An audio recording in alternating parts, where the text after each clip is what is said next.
Glad to see you. Hands down, glad to see you. Today, I thought we'd do a little baking, as we do on almost every Thursday. And today I thought, we're down to a couple, 2-3 things left on the 5 things I wanted to do, with the tiramisu and so on and so forth. And today I thought I'd do one that me and Chris have been talking about, and that is apple caramel bundt cake. This is, it just sounds amazing. I don't know if it's gonna, really, I don't know if it'll be good or not, just because we haven't made it yet, and I've never made it before, but all the ingredients seem to be right. This has got fresh apples in it. It's got fresh diced, really fine apples, and it's got some pecans in it. And just all kinds of brown sugars and caramel, and just, it sounds so wonderful. But anyhow, that being said, if you are new to my channel, welcome. If this is your first video, I hope you get something out of this video. Maybe check out some of the others. We got a lot of them here in our neighborhood. If you are returning or one of the new subscribers, welcome back and thank you. We are still growing. I don't think we're gonna hit our goal that we hit, that I planned at the beginning of the year when momentum was really strong in the new subscriber world, but that's all right. We show growth every day. Every day we get at least one new subscriber, and that's one more subscriber than I thought that ever would want to hang out with me. So I'm not hating on it. Our neighborhood is still growing. We're still turning steadily into a small village. That's amazing. Don't forget to like, subscribe, and share. Comments always welcomed. All I ask with comments is you be polite. You don't have to agree with me or anybody in the comments. Just think before you type. That's important. That's pretty much it. I do believe notification bell, so that way you know when my videos are coming out, or when my videos do come out. Doesn't mean you have to watch them right away, or even at all if you don't want to, I suppose. But all the same, lets you know they're there when you want to watch them at your convenience. I will give you all your measurements in tablespoons, teaspoons, and cups, along with grams and milliliters. That way, no matter who you are, where you live, or how you measure, you can play along. And I think that's important, right? It's all part of being a good community, having good food. Maybe not always good for you food, but good food all the same. All right, well, why don't we jump down here to the countertop? We'll go ahead and get started on what we wanted to get baked. All right, hold on for me 1 second.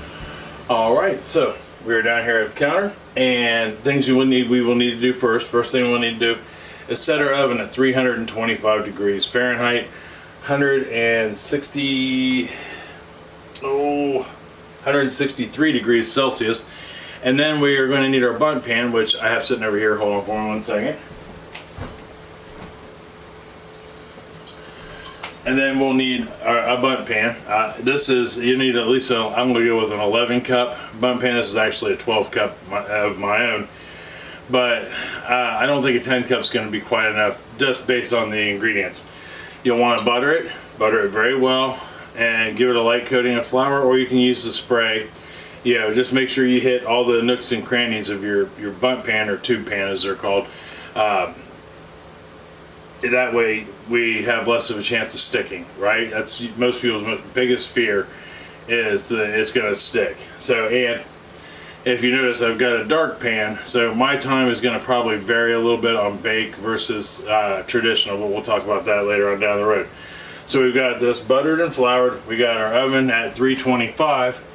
So the next thing we're going to want to do is, real quick, I found a good way to flour those bundt pans. I use a sifter, and that way I can get that center. If you've ever tried to flour a tube pan or a bundt pan, that center ring is just an absolute nightmare to get. Not if you have a small sifter. It works like a dream, and even on a regular pan, you don't use as much flour, you don't waste as much. It's kind of nice. All right, but anyhow, moving on. First thing we're going to work on is our dry ingredients. So we're going to sift these, right? I've got a mesh here, screen. It's not a sifter. Sifter is actually this bad boy right here, but I'd much rather use a strain to do this with. So I've got that over a medium-sized bowl, just like such. And in here I've got 3 cups, and normally it would be 360 grams of flour, but I'm going to go a little heavy on the flour, like I scooped it out. So I upped it to 375 grams. The recipe I have for this, and I don't remember offhand, once again, right here, who did it. They don't specify gram weight, so I don't know if they just scooped it out of their flour holder or if they spooned it out and leveled it off. I don't know. So we're gonna run 375. That way, you have a kind of an in-between number with that. And then to this, I am going to add half a teaspoon. No, I'm sorry, 1 teaspoon, 4 grams of kosher salt.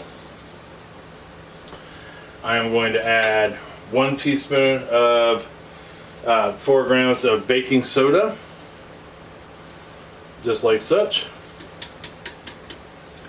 And then a half a teaspoon, 1 gram of cinnamon. And now I use Vietnamese cinnamon. It has the most flavor. It's really good for baking. Up until, if you'd asked me a year ago, I wouldn't even have known there was difference in cinnamons, but there is. So we want to make sure we hit that. But what we want to do now is just go ahead and run this through the strainer. All right, so we have got our dry put together, sifted through, right? And that's important. Then you'll want to take a whisk and just give it a quick whisk, right? That way you got everything incorporated evenly. And when you send it through the sifter like that, it kind of adds a little air into the dry mix just because it's separating everything, so there's a little more space. It lightens it up, and that's important in some cakes.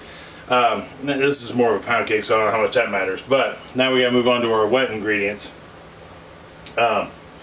First thing we need to put in our stand mixer. Now you can use a hand mixer also with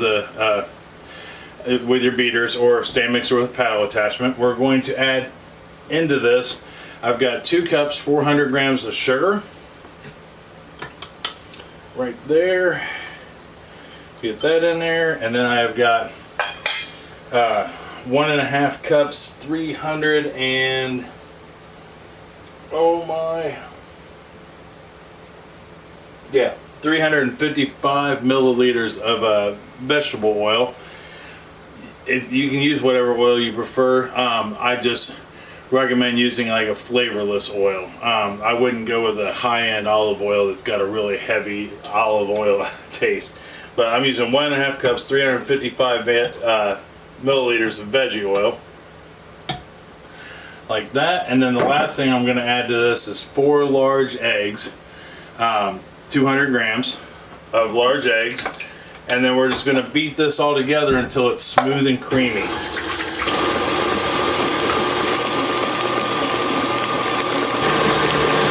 Okay, so we have gotten our wet ingredients up nice and going and smooth and creamy. And it looks like, kind of just nice and yellow. Is our finished product. I don't know how well you can see that, but we're there. It basically looks like vanilla cake batter. And now we got to add a couple, well, we're only gonna add one more thing at the moment. We got 3 more things to throw in here, but next one's gonna be 2 teaspoons, 8 grams worth of vanilla extract. And when I put that in, unlike where I was just mixing that on kind of a high speed, I just want to stir that vanilla in. Now we're to the point where we've incorporated air into the mix. We don't want to lose all that air quite yet. Okay, we got our vanilla incorporated in there, and then we're pretty much done with the mixer for just one brief second. Oh, actually, no, we're not. Haha, I almost went out of order.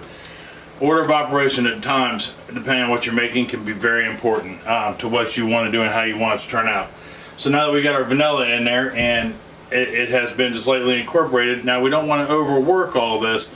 So we're going to take our dry mix and add it in next, but we're going to just put it in a little bit at a time. I'm just going to sit here and steadily put it in while it does its thing.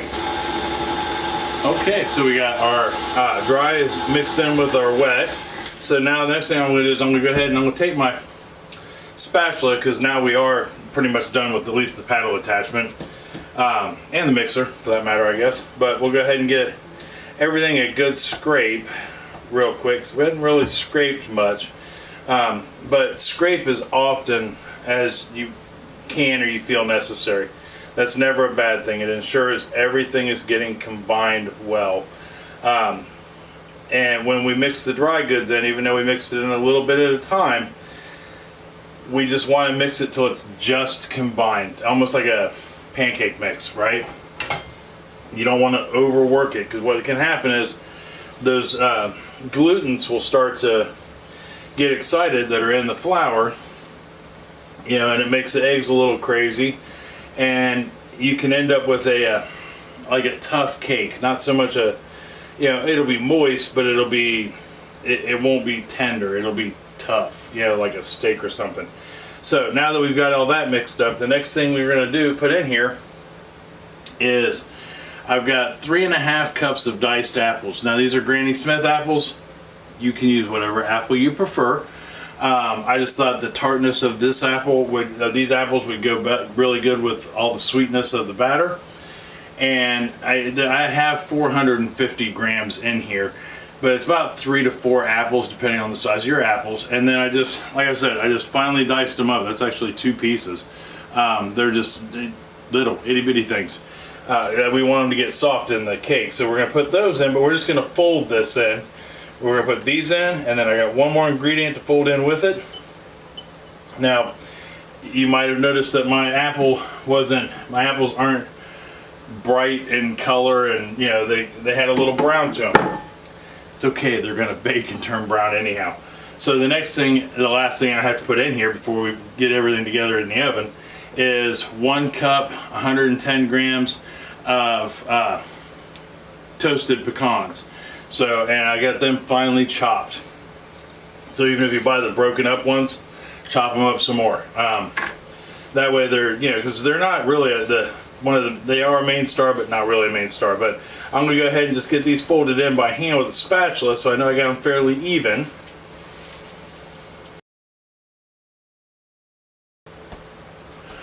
Okay, now that we've got our batter mixed, we're going to go ahead and get it in our bundt pan. Now remember, if you caught the video 2 weeks ago, we made a bundt cake. It was a butter pecan bundt cake with a caramel icing.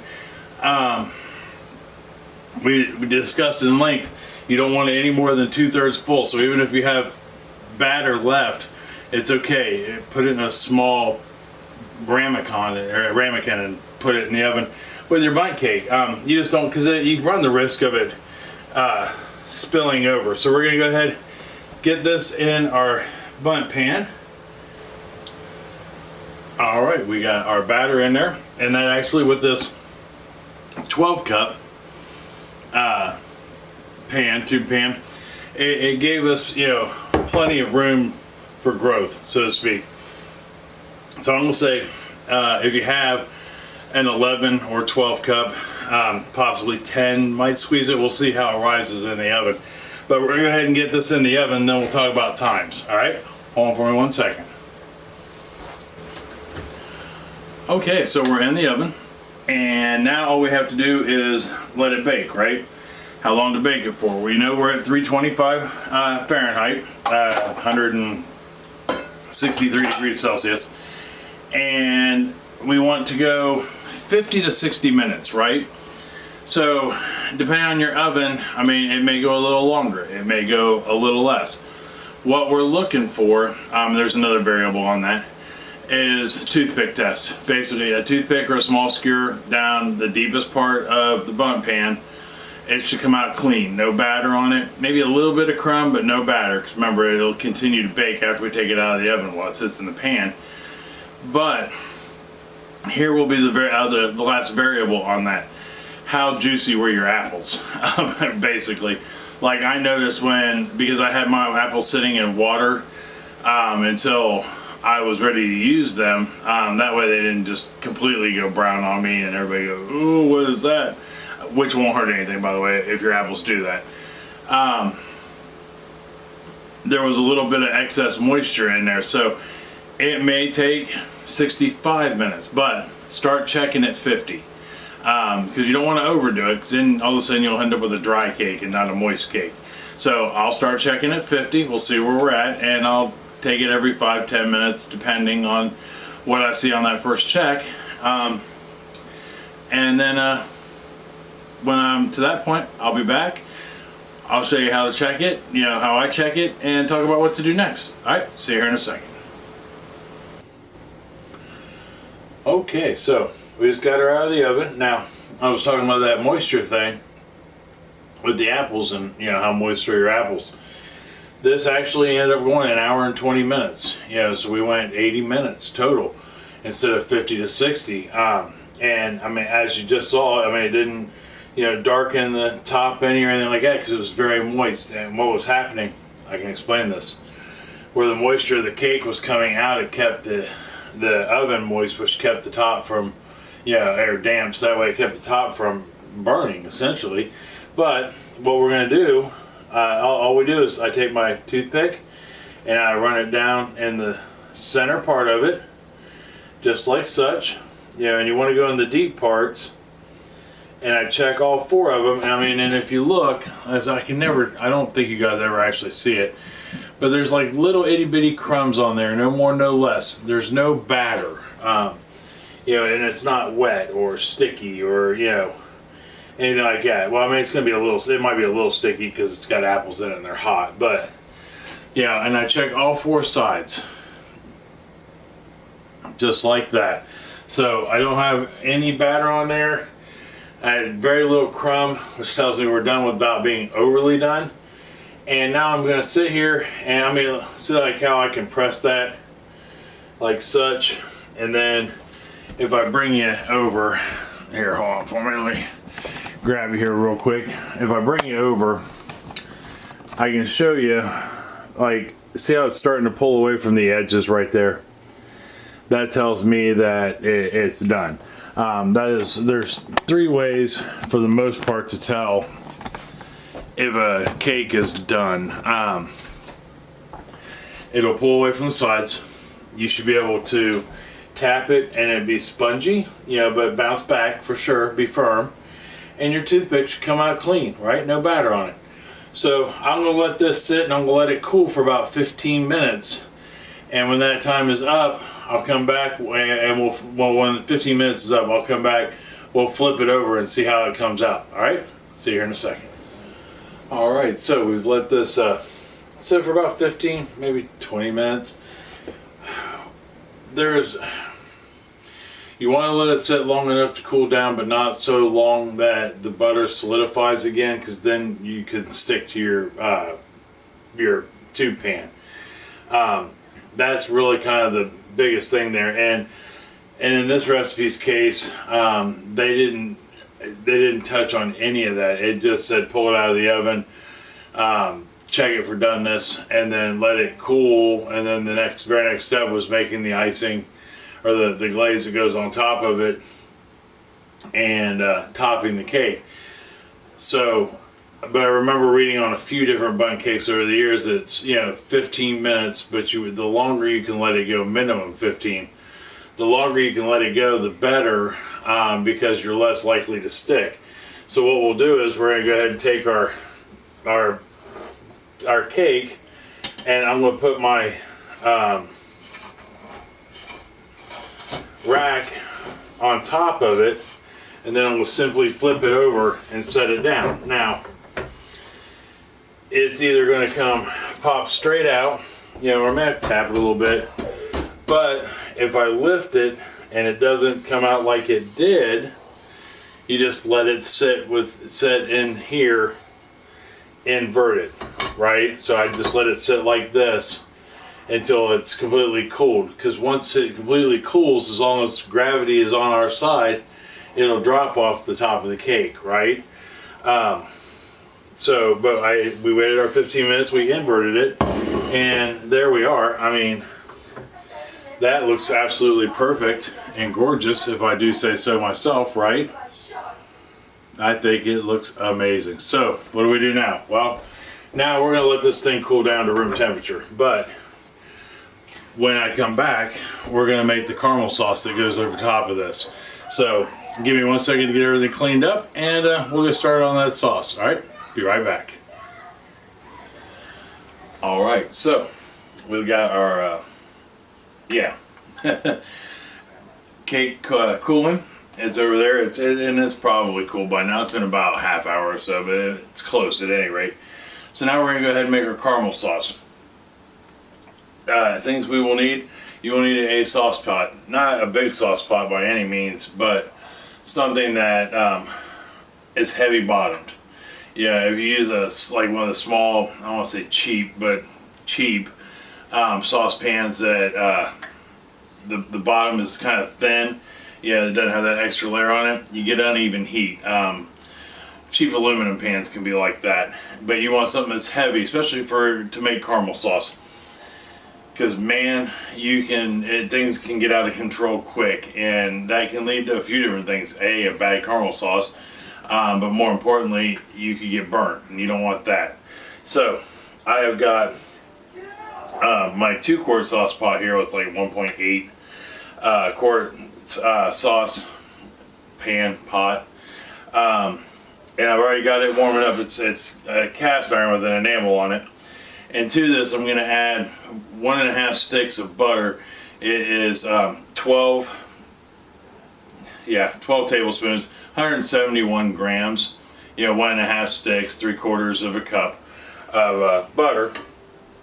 And it's been sitting out for a little while, not very long, to give it a head start. And we're going to melt this completely. Okay, now that our butter has completely melted, we'll add our next 2 ingredients to this, and the first one is 1 cup, 220 grams of light brown sugar, and that would be packed, lightly packed, but I mean not scrunched down, but 220 grams, 1 cup. We're gonna throw that in there, and then I have got a 1/4 cup, 60 milliliters of just regular whole milk, 2% whole milk.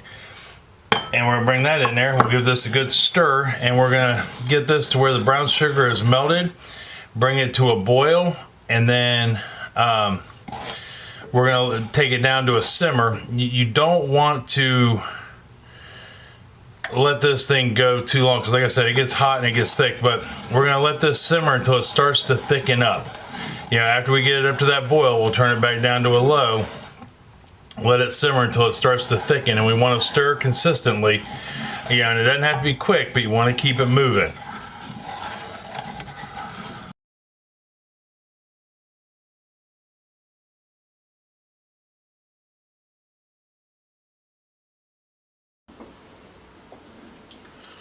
Alright, so we've been simmering for about 6-7 minutes, and it has started to thicken up. The original recipe said 10 minutes.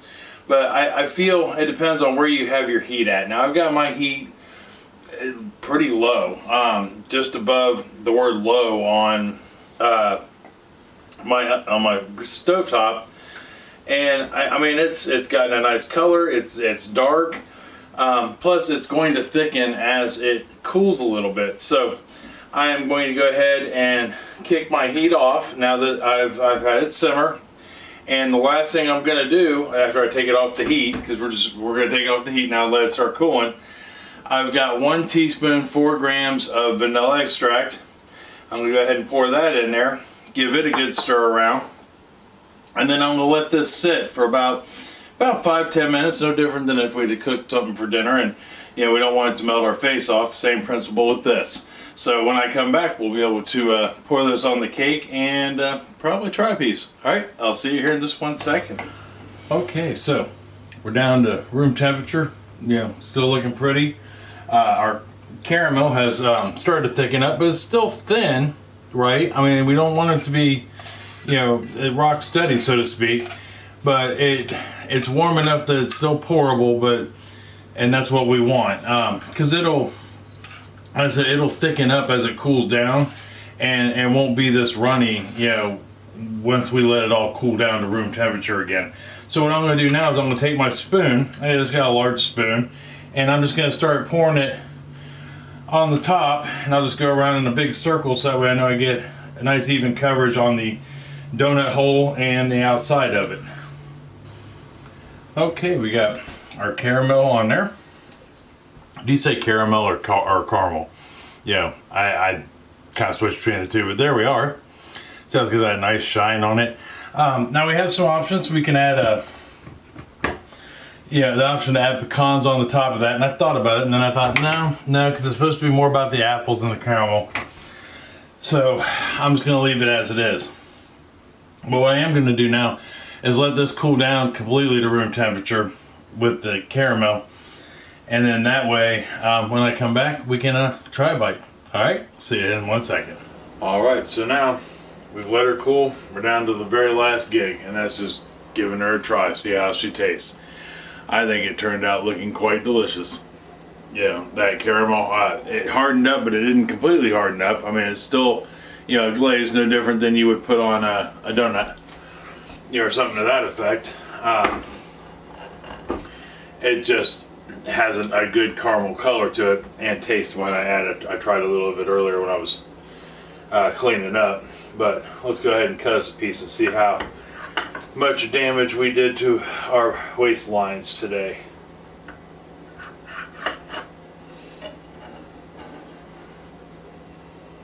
Oh yeah, that came out pretty. There is that. And I didn't cut myself a very big piece. It's not dinner time yet, and I want to be able to eat dinner. But there is, if you can see in there, not because I did cut such a little piece, but it cuts clean. And I can tell just by feeling it, super moist. And so it doesn't fall over. I'll show you the piece I cut. There we are, right there. Ooh, now it can fall over. Because now we're going to give it a try. I love caramel. Yeah, even if it is a glaze and not like super rich, thick, going on your ice cream caramel or piece of caramel. But anyhow, let's give this a try.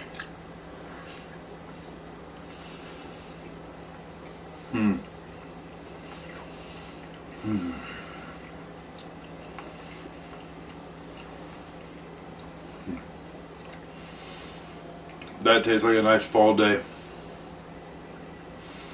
The apple, the cinnamon, the pecan with the caramel. That is amazing. That is dangerous and amazing. Yeah. It's so moist. Yeah. Sorry. That is incredibly dangerous. That is definitely another winner chicken dinner. Kind of batting 1,000, I'm telling you. That, the taste of the apple and the caramel together, is that walnut pecan. You taste just a hint of the cinnamon that's in there. Yeah, you can't go wrong with that at all. Give this one a try.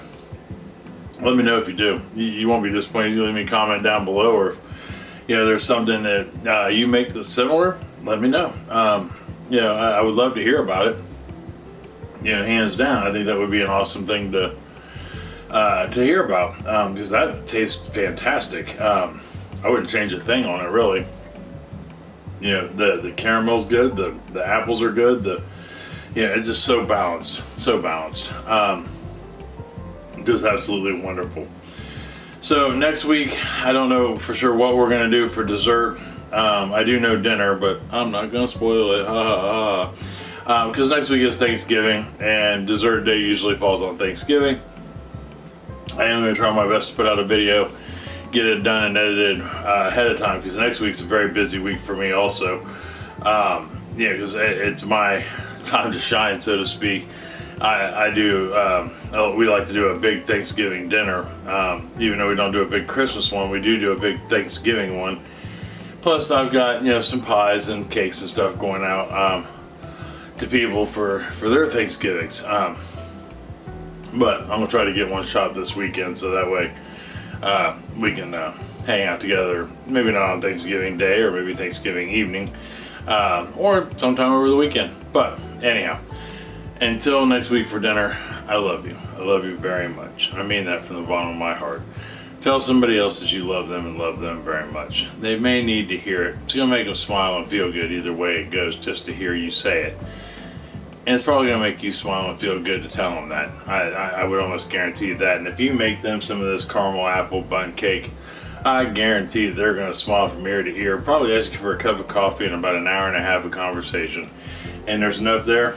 As always, invite the neighbors, make a new friend, make friends with an old friend.